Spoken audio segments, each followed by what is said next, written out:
Last session we have seen up to fringe width.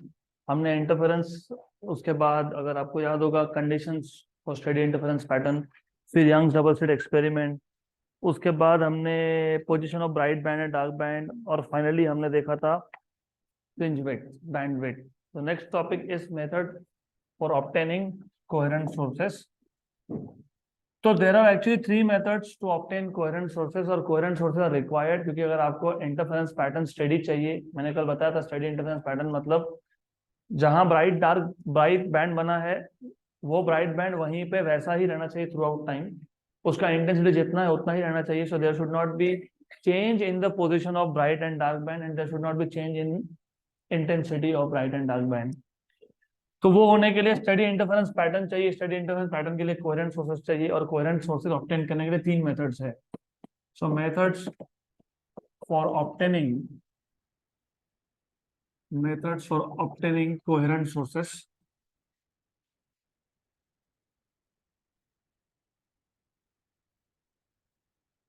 Method number 1 हमने already देखा था, Young's double slit experiment. Young's double slit experiment में हम एक monochromatic source लेते हैं, फिर दो नैरो स्लिट्स रख देते हैं एट इक्वल डिस्टेंसेस, तो वो एक मेथड था। वो मेथड हम डिस्कस नहीं करेंगे because that is already done. उसके बाद जो मेथड है, अगर आपको याद होगा, लॉयड मिरर, याद है क्या? Lloyd mirror.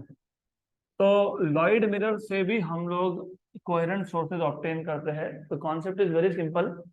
हमारे पास एक मिरर है जिसको हम लॉयड मिरर बोलेंगे बाद में। तो we have a mirror and then we have a screen. We have a screen over here, ये एक स्क्रीन है। Then I just change the colour of this. तो मिरर का सिर्फ कलर मैं चेंज कर रहा हूँ। Let me change the colour of this. तो this is mirror,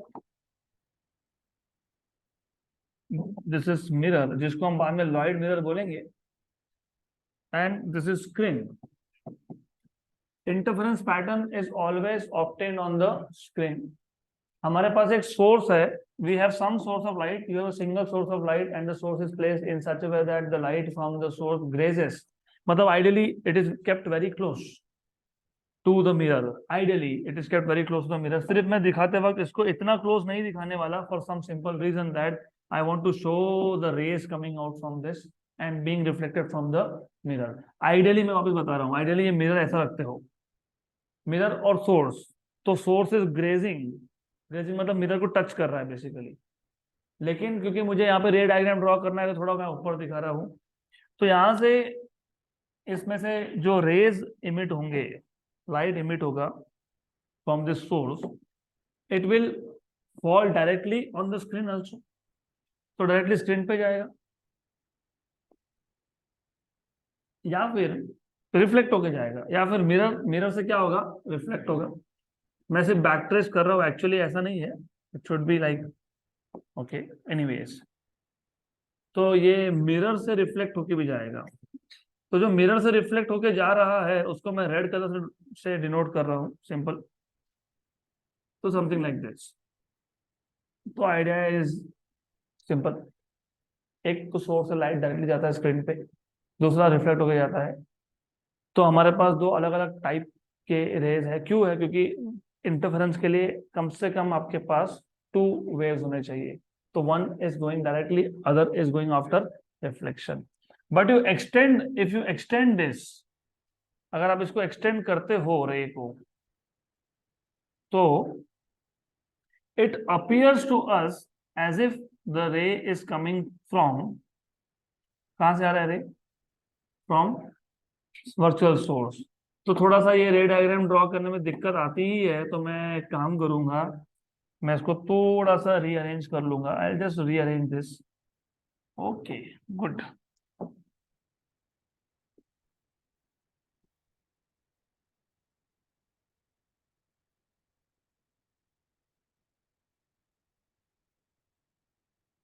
fine, good enough.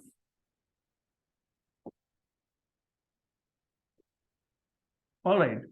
तो आइडिया ये है कि सोर्स हमारे पास एक ही था, लेकिन यहाँ पे दिखते हैं हमको दो सोर्सेस है, लेट अस से एस एंड एस डैश।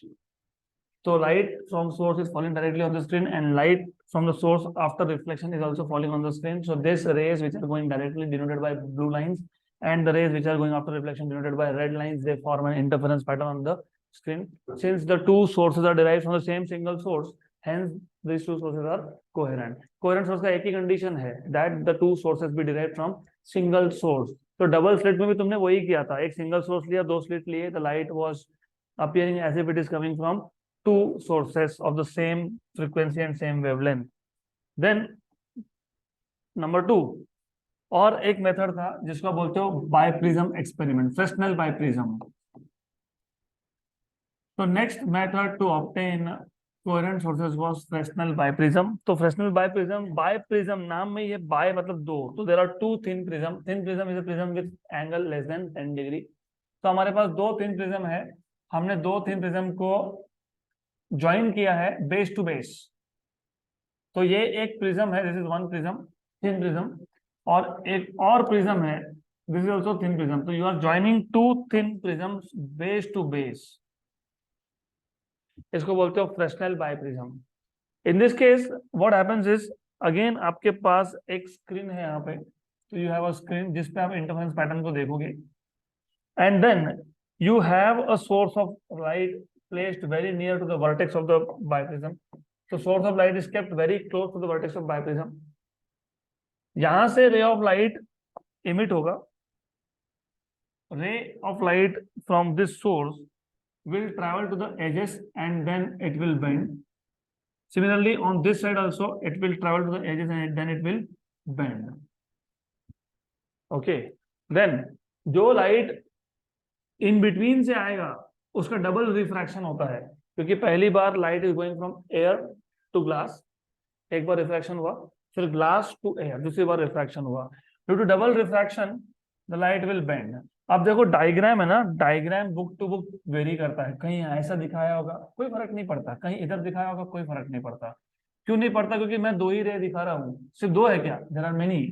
सो यहाँ पे भी आएगा, it will again refract, double refract and it will reach here. तो ये जो रीजन है यहाँ पे बनता है आपका इंटरफेरेंस पैटर्न. तो आइडियली जब आप रेस को एक्सटेंड करते हो बैकवर्ड डायरेक्शन में, यहाँ पे भी तुमने वही किया, ये जो रिफ्लेक्टेड रेस थे तुमने इसको एक्सटेंड कर लिया बैकवर्ड डायरेक्शन में. सिमिलरली अगर आप इसको भी एक्सटेंड करते हो बैकवर्ड डायरेक्शन में, तो it will appear to you as if the rays of light are coming from two sources. तो थोड़ा सा इमेजिनेशन बढ़ाना पड़ेगा, और ये डायग्राम ऐसा प्रॉब्लमेटिक होता ही है, तो कोई इशू नहीं है उसमें सच. गुड, इमेजिन कर लेना आप. We are into revision classes, तो हमारे पास टाइम वैसे भी कम है. Good. Similarly you can imagine this ray coming from somewhere over here. So light appears to come from two sources, but these two sources are derived from the same single source, hence these two sources are coherent in nature. So exact diagram you can just go through book. Clear यहाँ तक? तो condition एक ही है, that the two sources will be derived from same source. इसके बाद है diffraction का theory. तो you have diffraction after this. देखो डिफ्रैक्शन का कॉन्सेप्ट स्टार्ट कहां से होता है. द आइडिया हियर इज कि अगर मेरे पास एक सोर्स ऑफ लाइट है, if I have a source of light and if we keep an obstacle in the source of light, in the path of light, और यहाँ पे अगर एक स्क्रीन है, तो if I am keeping an obstacle in the path of light, तो होगा क्या, इसका किसका ऑब्स्टैकल का एक शैडो बनेगा. क्या बनेगा? शैडो बनेगा. इसको आप बोलते हो ज्योमेट्रिकल शैडो रीजन. और यहाँ पर लाइट पहुंचेगा, इसको बोलते हो इल्यूमिनेटेड रीजन. या अदरवाइज अगर हमारे पास एक स्मॉल स्लिट है, स्लिट मतलब स्मॉल ओपनिंग, तो if I have a small opening, let us say if I have a slit, तो अगर मेरे पास यहाँ पे एक स्मॉल स्लिट है and then if I have a screen over here, तो what happens in this case is, इसमें भी सिर्फ ये जो ए बी पार्ट है स्लिट, ये जो यहाँ पे पार्ट है A B, only this A B part is suppose to be illuminated region. ऊपर बनना चाहिए जीएसआर, नीचे बनना चाहिए GSR. So the idea is if you have an obstacle in the path of light, then there is a shadow region जिसको आप बोलते हो geometrical shadow reason. or if you have a small opening slit, then again there is one illuminated region and two geometrical shadow region. तो geometrical shadow region में it is expected that no light should enter, but होता नहीं है ऐसा, because light bend होता है. Light कहाँ bend होता है? At the corners. So light, when the wavelength of light is comparable to the size of obstacle, जैसे अगर ये नैनोमीटर का ऑब्स्टैकल है और वेवलेंथ भी नैनोमीटर के रेंज में आ गया, तो लाइट बेंड्स. कहाँ bend? At the edges of the obstacle, and it enters into geometrical shadow region. यहाँ पे भी लाइट का बेंडिंग होगा दोनों साइड में, तो लाइट दोनों साइड में बेंड होगा तो क्या हो जाएगा? स्प्रेड हो जाएगा. यहाँ बोलते हो bending of light into geometrical shadow region, यहाँ बोलते हो spreading of light into geometrical shadow region is known as diffraction. So diffraction is bending of light into geometrical shadow region. This is called as diffraction. तो diffraction का basic idea है bending. Good. Then उसके बाद आपको actually दो type के diffraction pattern का study करना है. तो पहले पता होना चाहिए कि डिफ्रैक्शन पैटर्न दिखता कैसा है. हमारे पास एक सोर्स ऑफ लाइट है, या तो ऑब्स्टैकल है या तो ओपनिंग है, स्लिट है. जब भी लाइट इस ऑब्स्टैकल पे या ओपनिंग पे आएगा तो बेंड होगा और स्क्रीन पे जाएगा. स्क्रीन पे जाएगा तो वहां पे पैटर्न बनेगा जहां पे सेंटर में यू हैव ब्राइटेस्ट, जिसको आप बोलते हो सेंट्रल मैक्सिमा या फिर प्रिंसिपल मैक्सिमा. उसके दोनों साइड पे आपको दिखता है डार्क, उसको बोलते हो मिनिमा, फर्स्ट ऑर्डर मिनिमा. उसके बाद वापस दिखता है bright but less bright, secondary maxima, first order secondary maxima. फिर दिखता है dark, second order secondary maxima. फिर दिखता है bright, even less bright, second order secondary maxima. तो ऐसा ब्राइट डार्क पैटर्न दिखता है जिसमें हर एक पॉइंट का इंटेंसिटी सेम नहीं है. इंटेंसिटी सेम है तो सिर्फ मिनिमास का है, मैक्सिमास का सेम नहीं है. तो maximas are of reducing intensity. So it is like interference pattern, but it is not exactly interference pattern, because interference में each band has the same width and the same intensity, including the dark bands, including minimas. तो इसको आप बोलते हो diffraction pattern. हमको देखने हैं दो टाइप ऑफ डिफ्रैक्शन पैटर्न. एक है Fraunhofer diffraction at single slit, एक है फ्रेस्नेल डिफ्रैक्शन. तो you in your syllabus you have just differentiation between these two patterns, और इन डिटेल आपको बात करना है सिर्फ फ्राउनहोफर का. तो आपके सिलेबस के according what you have is only differentiation between Fraunhofer and Fresnel, और in detail you are supposed to study only Fraunhofer diffraction at single slit. तो फ्राउनहोफर डिफ्रैक्शन और फ्रेस्नेल डिफ्रैक्शन, इसमें ना आता है क्वेश्चन बोर्ड में, they ask you differentiate between Fraunhofer and Fresnel. एक ही डिफरेंस है, बेसिक डिफरेंस ये है, यहाँ पे wave front involve they are plane और वहां पे स्फेरिकल. जब भी तुम डिफ्रैक्शन की बात करते हो तो by default you need to know कि तीन चीजें होने वाली है. सोर्स, एक diffracting system. Why I am calling this as diffracting system? क्योंकि मैंने अभी बताया तो ऑब्स्टैकल होगा या फिर स्लिट होगा. तो इन जनरल मैं बोल दूंगा डिफ्रैक्टिंग सिस्टम. तो डिफ्रैक्टिंग सिस्टम मैं फिलहाल तो लेने वाला हूँ स्लिट, लेकिन जनरली क्या नाम देंगे इसको? Diffracting system. और एक है स्क्रीन. तो this is slit which is basically diffracting system. तो I will call this as DS. This is screen and this is source. तो ओनली डिफरेंस हियर इज, हाँ चलो ठीक है, स्क्रीन जो भी है, स्क्रीन है. This is screen, this is source S. तो बात ऐसी है कि यहाँ पे जो वेव फ्रंट आएगा वो होगा प्लेन, और यहाँ पे जो वेव फ्रंट आएगा वो भी होगा प्लेन. ये कब होता है? जब इन्फिनाइट डिस्टेंस हो. हमने कल ही देखा था वेव फ्रंट जब फाइनाइट डिस्टेंस हो तो या तो स्पेरिकल होगा या फिर सिलेंड्रिकल होगा. जब डिस्टेंस लार्ज हो, इन्फिनाइट हो, तो प्लेन होता है. इसका मतलब slit to source distance and slit to screen distance should be infinite. So distance between source and diffracting system and screen and diffracting system is infinite. Screen and diffracting system is infinite. और यहाँ पे finite. तो बाकी तो सब कुछ same ही है, सिर्फ डिस्टेंसेस वहां पे फाइनाइट है. तो ये पहला पॉइंट है. The distance between diffracting system and source, diffracting system and screen is infinite. The distance between diffracting system and source, diffracting system and screen is finite. तो इसके लिए क्या हो गया? यहाँ पे वेव फ्रंट आ गया plane. So wave fronts involve are plane wave fronts. तो वेव फ्रंट इन्वॉल्व मतलब basically wave front falling on diffracting system and screen is a plane wave front. तो wave fronts involved are plane wave fronts.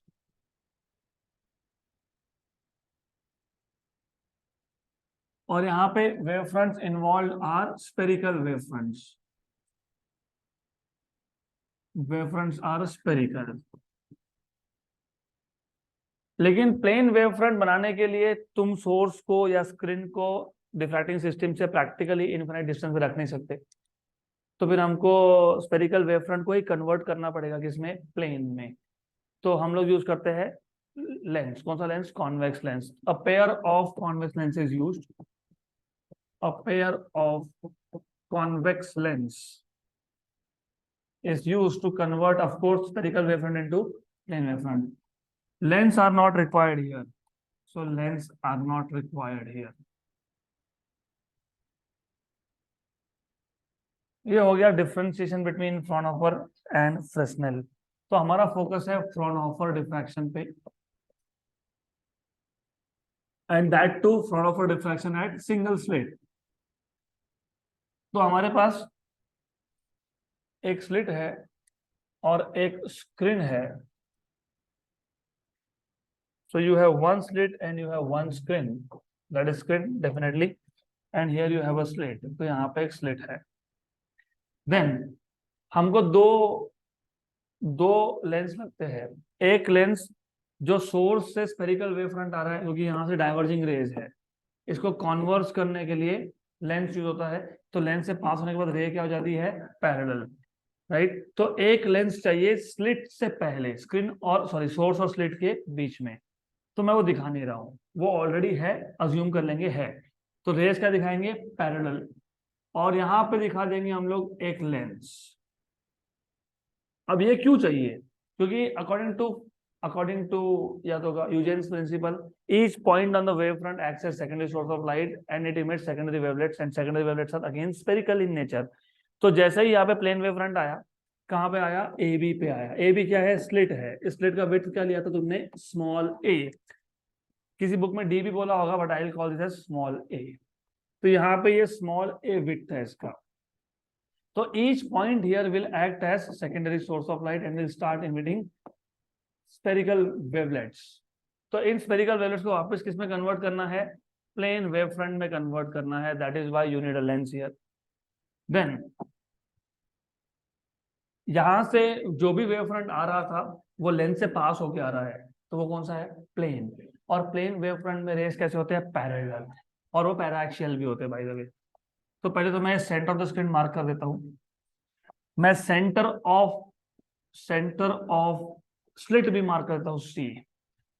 इसको बोल देता हूं, let us give it some name, P बोल दो. तो जो भी रे सी पी को पैरेलल आएगी, the ray which is parallel to CP, after passing through lens, it will reach the center of the screen by traveling equal distance. तो जो भी रे, whichever ray is coming parallel to the, इसको parallel to what, parallel to CP. तो CP को जो भी ray parallel आएगा, वो what will happen to that is after passing through lens से पास होने के बाद वो सेंटर पे पहुंचेगा बाय ट्रैवलिंग इक्वल डिस्टेंस. और जब डिस्टेंस इक्वल हो तो पार्ट डिफरेंस जीरो होता है. पार्ट डिफरेंस जीरो होता है मतलब वहां पे मैक्सिमा मिलता है, कंस्ट्रक्टिव इंटरफेरेंस होता है. तो P मतलब सेंटर इज ऑलवेज ब्राइट. अब डिफ्रैक्शन हमने बताया ही नहीं. The idea of diffraction was bending of light. तो लाइट बेंड भी होता है, तो लाइट बेंड भी होगा एट द ऑब्स्टैकल्स. यहाँ पे भी बेंड होगा, यहाँ भी बेंड होगा. आप नीचे भी बेंड दिखा सकते हो, मैं एक ही डायरेक्शन में बेंडिंग दिखाऊंगा. तो light after passing through slit, it will bend and then it passes through lens and then it will reach some point on the screen. कोई भी एक पॉइंट ले लो on the screen. तो ये जो पॉइंट है, late us say P dash, ये P dash होगा पॉइंट ऑफ मिनिमा, मतलब डिस्ट्रक्टिव इंटरफेरेंस, अगर पार्ट डिफरेंस हुआ n लैम्बडा. कंस्ट्रक्टिव इंटरफेरेंस में N lambda is the condition for interference में N lambda is the condition for constructive interference. यहाँ पे condition हो जाता है उल्टा।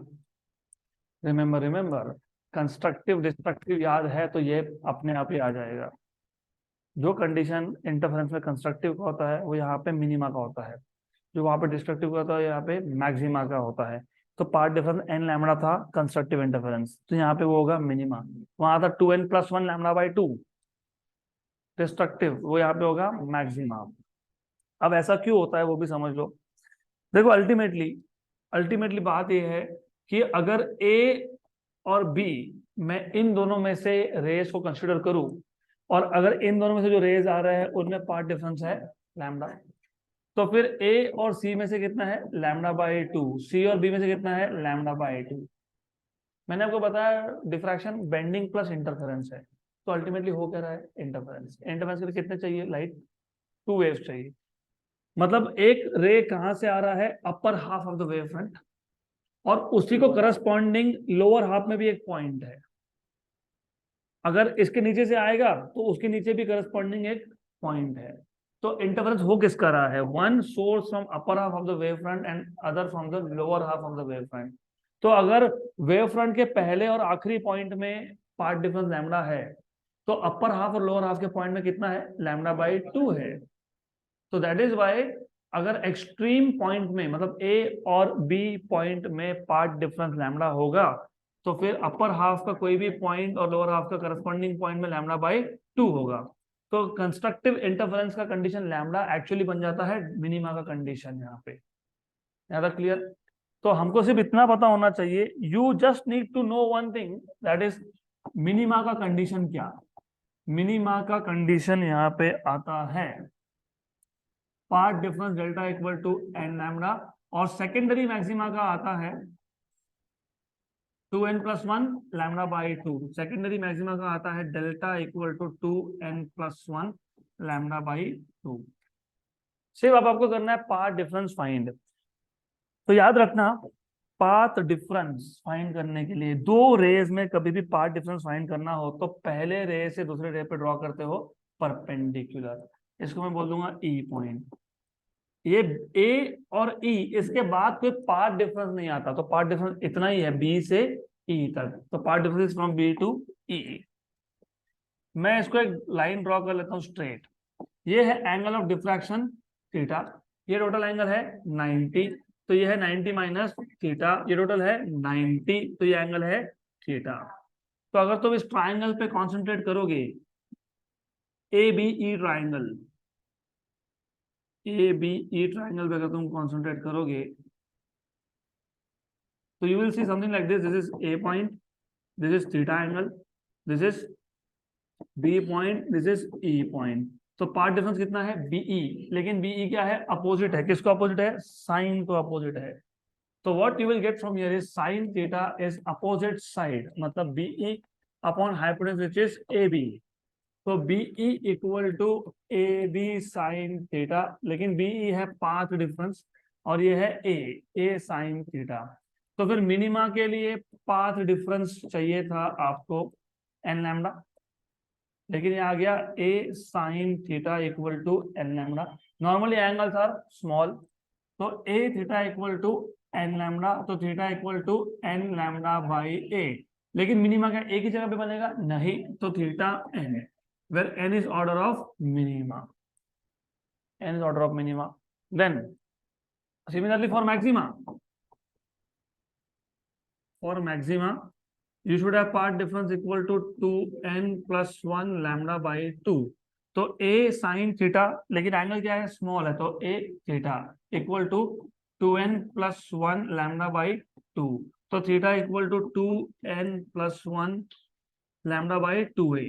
वही सेम क्वेश्चन, क्या हमारे पास एक ही मैक्सिमा बनेगा, नहीं, यू हैव सेकेंडरी मैक्सिमा।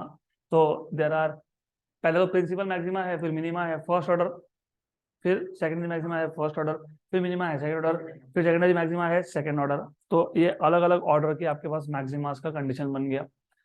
तो अब अगर आप पैटर्न का एनालिसिस करोगे, if you look at the pattern, what do you see is centre पे सबसे ब्राइट और इसका विड्थ भी ज्यादा है कंपेयर टू अदर, तो ये है ब्राइटेस्ट।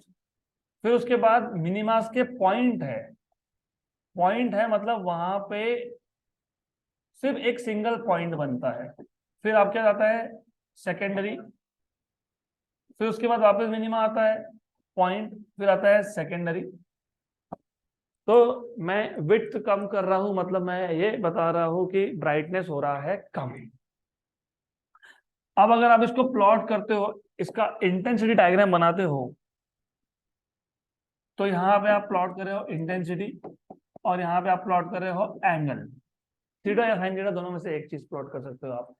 तो सेंटर पे क्या था, ब्राइटेस्ट था, क्या था, ब्राइटेस्ट था। तो सेंटर पे ब्राइटेस्ट था, तो सेंटर पे इंटेंसिटी सबसे ज्यादा है, this is central maxima, brightest.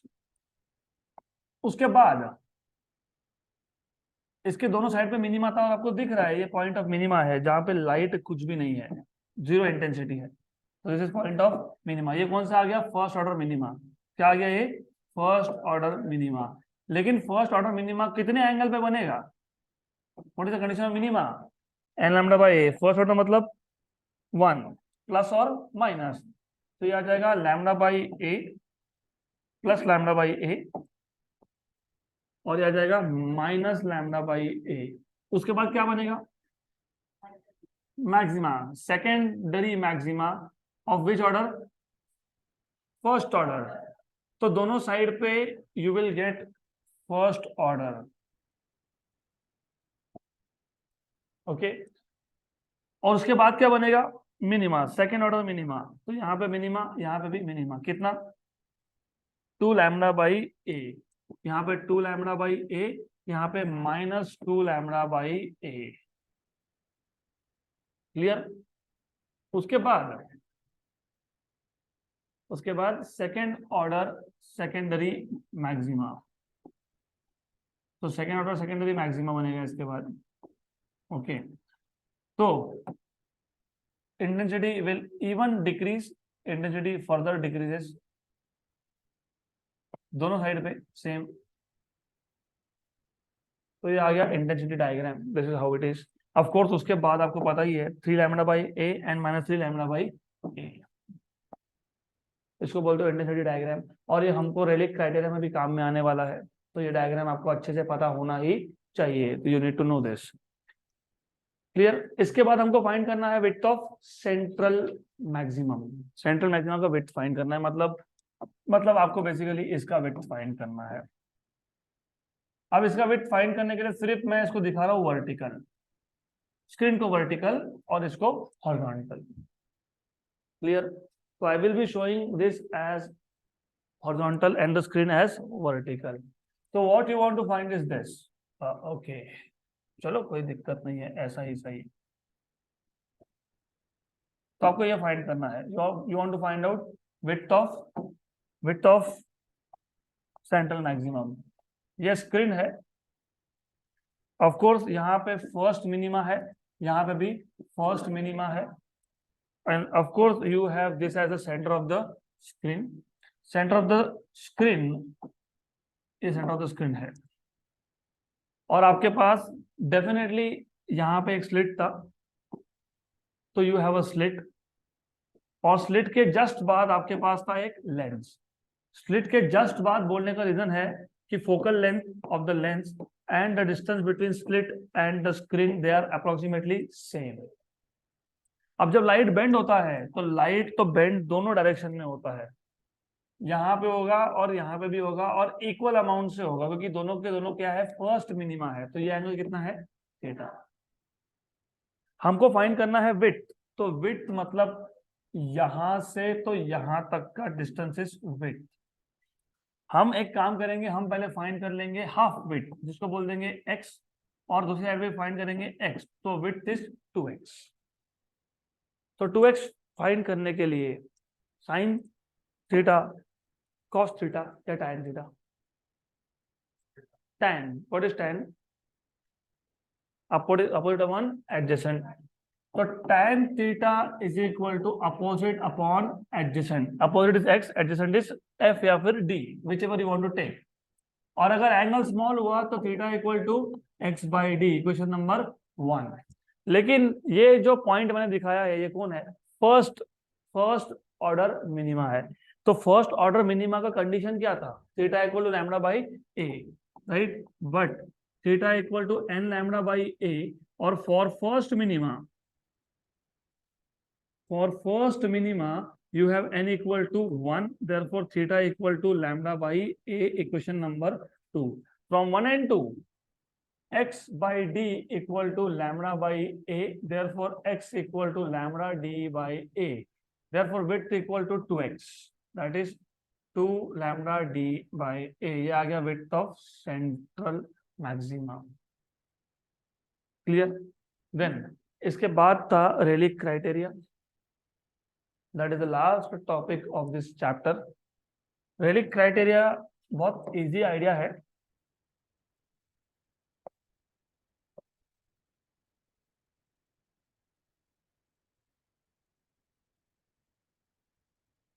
तो idea is this, according to geometrical optics, what is the meaning of geometrical optics? Ray optics. तो अकॉर्डिंग टू रे ऑप्टिक्स, अगर हमारे पास एक पॉइंट सोर्स है ए, तो उसका एक पॉइंट इमेज बनेगा ए डैश। हमारे पास दो पॉइंट सोर्सेस है ए और बी, तो दो पॉइंट इमेज बनेंगे ए डैश और B dash. This is according to, नहीं geometrical optics, ray optics. Ray optics बताता है एक पॉइंट सोर्स तो एक पॉइंट इमेज, लेकिन आपको वेव ऑप्टिक्स ये बताता है कि पॉइंट सोर्स का इमेज कभी भी पॉइंट इमेज नहीं होता है, वो डिफ्रैक्शन पैटर्न होता है। और डिफ्रैक्शन पैटर्न में सेंटर पे होता है एक ब्राइट डिस्क, और इस ब्राइट डिस्क का नाम था, भूल गए, एरीज डिस्क। क्या नाम था इसका? Airy's disc. तो याद रखो, the concept is very simple. तो पहले कॉन्सेप्ट अच्छे से पता होना चाहिए। कॉन्सेप्ट ये है कि अकॉर्डिंग टू रे ऑप्टिक्स, मतलब geometrical optics, if you have a point image, if you have a point source, you have a point image. If you have 2 point sources, you have 2 point images. But according to wave optics, interference, यहाँ पे जो आपको image दिख रहा है, इसको जब तुम मैग्नीफाई करके देखोगे तो तुमको पॉइंट नहीं मिलता। क्या मिलता है? Diffraction pattern. उसमें सेंटर पे ब्राइटेस्ट डिस्क होता है, इसको बोलते हो एरीज डिस्क। उसके बाद मिनिमा तो होता है, लेकिन वो मिनिमा होता है इन the form of ring, not in the form of point. क्योंकि हमने डिफ्रैक्शन पैटर्न में क्या देखा? पॉइंट होना चाहिए मिनिमा। यहाँ पे मिनिमा पॉइंट नहीं होता है, क्या होता है? रिंग होता है। फिर क्या होता है? Secondary maxima in the form of ring. फिर वापस से क्या होता है? मिनिमा। फिर क्या होता है? मैक्सिमा। फिर क्या होता है? मिनिमा। फिर क्या होता है? मैक्सिमा। ऐसा चलता रहेगा। तो you need to remember this, you have to remember this, कि यहाँ पे डिफ्रैक्शन पैटर्न तो है, लेकिन ये diffraction pattern in the form of rings है, जिसका centre is the brightest and which is called as Airy's disc. तो अगर मेरे पास दो पॉइंट सोर्सेस है, तो मेरे पास दो डिफ्रैक्शन पैटर्न है। How many? 2। तो ये जो दो डिफ्रैक्शन पैटर्न है, ये अलग अलग से दिख सकते हैं या नहीं भी दिख सकते। It depends on the distance between the 2 point sources. याद रखना पड़ेगा, कोई ऑप्शन नहीं है। एक पॉइंट सोर्स एक पॉइंट इमेज, दो पॉइंट सोर्स दो point image, geometrical optics. Wave optics बताता है ऐसा होता ही नहीं है। एक पॉइंट सोर्स एक डिफ्रैक्शन पैटर्न, दो पॉइंट सोर्स दो डिफ्रैक्शन पैटर्न। तो दो डिफ्रैक्शन पैटर्न दिखेंगे या नहीं दिखेंगे, वो डिपेंड करता है distance between point sources A and B. तो नहीं दिख रहे थे, फिर हमने डिस्टेंस बढ़ा दिया, फिर भी नहीं दिख रहा, डिस्टेंस बढ़ा दिया, फिर बढ़ा दिया। एक डिस्टेंस ऐसा आएगा जिसपे आपको दो डिफ्रैक्शन पैटर्न जस्ट सेपरेटेड दिखेंगे। जस्ट वर्ड इंपॉर्टेंट है, जस्ट। तो you will see something like this, just separated 2 patterns. इसको आप बोलते हो रेलिक क्राइटेरिया। ये जस्ट हुआ कब? ये जस्ट हुआ तब, ये भी इंपॉर्टेंट है, दिस इज इंपॉर्टेंट थिंग। ये जस्ट सेपरेट हुआ कब? जब एक का प्रिंसिपल मैक्सिमा सेंट्रल मैक्सिमा दूसरे के फर्स्ट मिनिमा के साथ हो गया ओवरलैप। तो The idea is this: the two patterns will just be seen separated when principal maxima of one overlaps with first minima of the other. Principal maxima of other overlaps with first minima of the first. तब जाके आप बोलोगे इसको just resolved. क्या बोलोगे? Just resolved. So just resolved is when principal maximum of one overlaps with first minimum of the other, and this is called as Rayleigh criteria. और इसका मतलब यहाँ पे होता है बेसिकली ये जो डिस्टेंस है, इस डिस्टेंस को आप बोलते हो लिमिट ऑफ रेजोल्यूशन। क्लियर यहाँ तक? अब इसमें वेल रिजॉल्व का भी कॉन्सेप्ट आता है। वेल रिजॉल्व कब होता है? वेल रिजॉल्व तब होता है जब डिस्टेंस बिटवीन, ये याद रखना इंपॉर्टेंट है, this is really really important, very very important. Well resolve कब बोलते हो? जब एक पैटर्न का, सिंगल पैटर्न का, एक पैटर्न का डिस्टेंस उसके सेंट्रल मैक्सिमा से उसी के फर्स्ट मिनिमा तक, when the distance between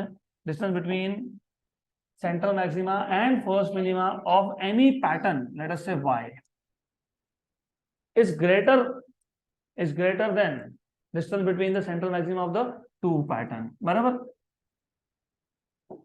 कुछ भी याद नहीं है आप लोगों को, और मेरे को तो समझ में नहीं आ रहा कंफ्यूजन हो क्यों रहा है। Unresolved, just resolved, well resolved. Just resolved तुमको समझ में आ गया, एक का प्रिंसिपल मैक्सिमा दूसरे के मिनिमा के साथ ओवरलैप होना चाहिए। वेल रिजॉल्व कब बोलोगे? जब दोनों के प्रिंसिपल मैक्सिमम का डिस्टेंस, दोनों के, दो प्रिंसिपल मैक्सिमम की दो पैटर्न, जब दोनों के प्रिंसिपल मैक्सिमम का डिस्टेंस एक पैटर्न के प्रिंसिपल मैक्सिमम और फर्स्ट मिनिमा से ज्यादा होगा। मतलब when x is greater than y, when the distance between the principal maxima of the two patterns is greater than the distance between principal maximum and the first minimum of the one pattern. So well resolved. When distance between principal maxima of the two patterns is less than the distance between principal maxima and first minima of one pattern, that is unresolved. तो जो unresolved का case है वो case ऐसा है, दो principal maxima का distance, दो प्रिंसिपल मैक्सिमा का डिस्टेंस दिख रहा है तुमको? दो प्रिंसिपल मैक्सिमा मैंने सेपरेट कर दिए, दिख रहा है? यस। तो दो प्रिंसिपल मैक्सिमा का डिस्टेंस को हम किस से नोट कर रहे थे? x से। तो ये जो x है और एक प्रिंसिपल मैक्सिमा का उसी के मिनिमा का डिस्टेंस कितना है? y। तो x is less than y। तो when x is less than y तो unresolved, when x is greater than y तो well resolved, when x equal to y तो जस्ट रिजॉल्व। तो क्या रॉकेट साइंस है इसमें? Nothing, simple thing, right? तो Rayleigh criteria मतलब आपको दो पैटर्न्स जस्ट सेपरेटेड दिखने चाहिए। वो डिपेंड करता है distance between two point sources पे। The distance, the minimum distance between the 2 point sources for which the two diffraction patterns are seen to be just resolved is known as limit of resolution, and the reciprocal of limit of resolution is resolving power. तो microscope के case में limit of resolution के तीन formula है, तीनों में ऊपर lambda है, तीन नहीं एक्चुअली दो है, राइट? तो d equal to 1.22 lambda by 2 mu sine alpha या फिर lambda upon 2 mu sine alpha, where 1.22 कब आता है? For self luminous sources. जब दो पॉइंट सोर्सेस है वो खुद का लाइट इमिट करे तो 1.22 lambda upon 2 mu sine alpha, ये लिमिट ऑफ रेजोल्यूशन है। और जब दो पॉइंट सोर्सेस खुद का नहीं इमिट करते बट किसी और का लाइट लेके रिफ्लेक्ट करते हैं तो 1.22 नहीं आता है। तो क्या बोलते हो? Non self luminous. Non self luminous के लिए lambda upon 2 mu sine alpha, where you know mu sine alpha is known as numerical aperture. Mu is the refractive index of lens, नहीं, it is the refractive index of the medium between lens and the sources. ये जो दो तुमने sources लिए और जो lens लिया इसके बीच में कुछ मीडियम हो सकता है, तो जो भी आएगा उसका रिफ्रैक्टिव इंडेक्स क्या है? म्यू। लेंस का रिफ्रेक्टिव इंडेक्स ये नहीं है, ये किसका है, medium between sources and the lens. तो म्यू साइन को क्या बोलते हो, न्यूमेरिकल एपर्चर। 1.22 कब आता है, जब सोर्सेज सेल्फ लुमिनस हो, खुद की लाइट इमिट कर रहे हो। और 1.22 कब नहीं आता है, जब नॉन सेल्फ लुमिनस हो। तो दो ही फॉर्मूला है, सिर्फ एक केस में मैंने म्यू लिखा नहीं था, क्योंकि एयर के लिए म्यू की वैल्यू होती है 1। फिर ऐसा ही एक फॉर्मूला बनता है फॉर टेलीस्कोप, वो मैंने डिस्कस करूंगा, वो आप खुद रिवाइज करोगे। That one last thing you will revise by your self. तो यहाँ पे हो गया आपका वेव ऑप्टिक्स का रिवीजन खत्म।